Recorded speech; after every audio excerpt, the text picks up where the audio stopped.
Hi. My question is money and me. And the money's in the vortex. Where are you? That's next. Yeah.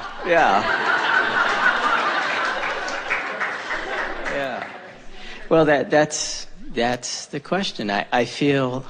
Well, you see, here's the thing. The vortex is. So what's this screwy vortex anyway? It's where the money is, right?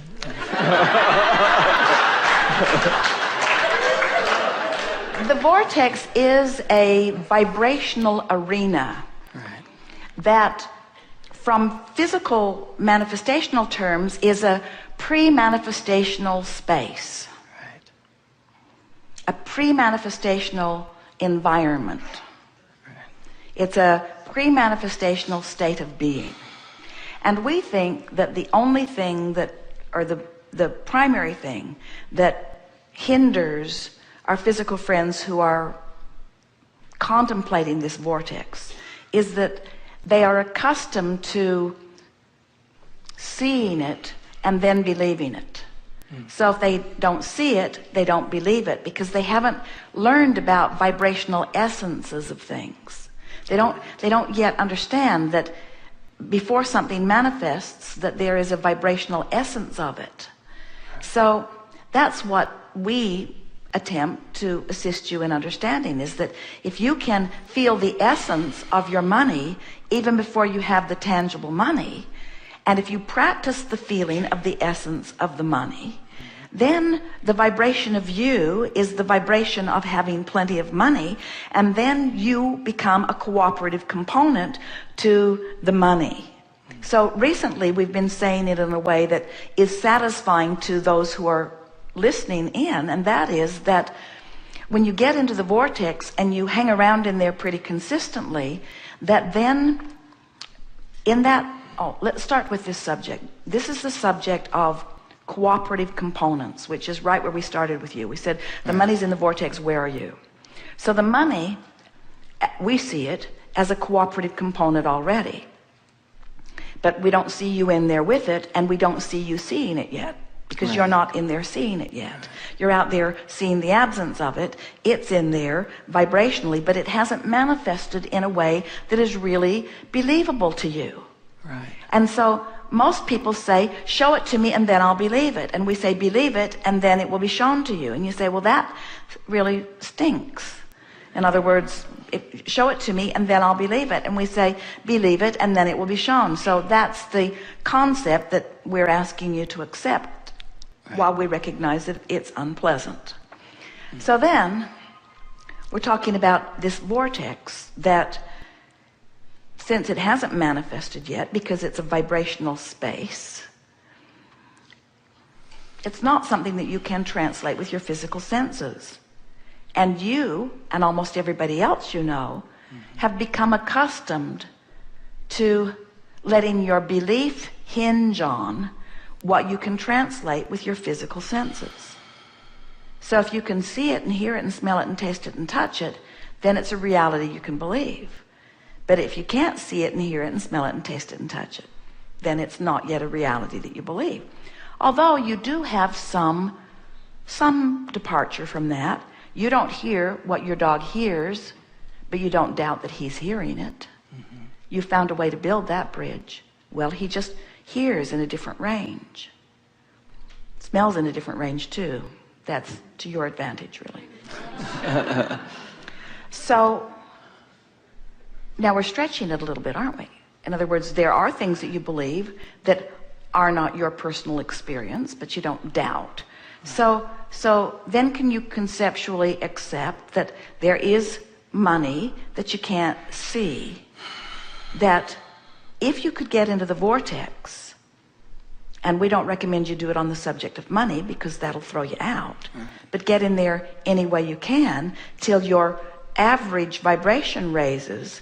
Now what's going to begin to happen is you're going to begin rendezvousing with other cooperative components. Well, what will those cooperative components look like? Well, in the beginning, the cooperative component is just an emotion. It's an emotion of interest, haven't you had the experience where you're really interested in something even though you don't really know why? Haven't you ever found a person to be really fascinating even before you've had any really conversation? In other words, there's an interest. Well, that's you becoming a cooperative component. Right. So ideas begin to occur to you. Impulses begin to occur to you. Esther was driving yesterday really fast and loving it. She had her cruise set at 75 in a 65 zone. But she kept finding herself wanting to go faster than that, but wanting to be aware. And so she was wailing down a section of the road. Jerry was sleeping in the back seat, and otherwise he would have been clinging on to something. And then Esther heard soft words that said, you may want to slow down. Only time she heard those words all day. She slowed down, and when she came right around the corner, there was a policeman with his radar. And Esther thought, ooh, being in the vortex is so cool. Because she was in total alignment, rendezvousing with an impulse, rendezvousing with an idea, rendezvousing with whatever you need. In other words, there weren't flashing lights. She didn't see other cars slamming on their brakes. She doesn't have a radar detector on her car. In other words, it was an impulse. She rendezvoused with the perfect impulse to keep her moving along safely and comfortably and ticket-free. So what we're getting at is, as you accept the reality, and we know you do, of this vortex, and you accept that it's a vibrational place that is different in the way you play with it. It's a place that you feel, not a place that you see. So now you start approaching it as wanting to be as cooperative a component as you can be, which means you just work to get in there as best you can and milk it as long as you can while you're in there. Then what begins to happen is, when you rendezvous with an impulse, even before you have any tangible evidence, in other words, that impulse may not immediately lead to something that gives you money, but it doesn't have to, because it was an impulse that felt good when it came. So now you're a cooperative component, a conscious cooperative component to impulses that increasingly feel good to you.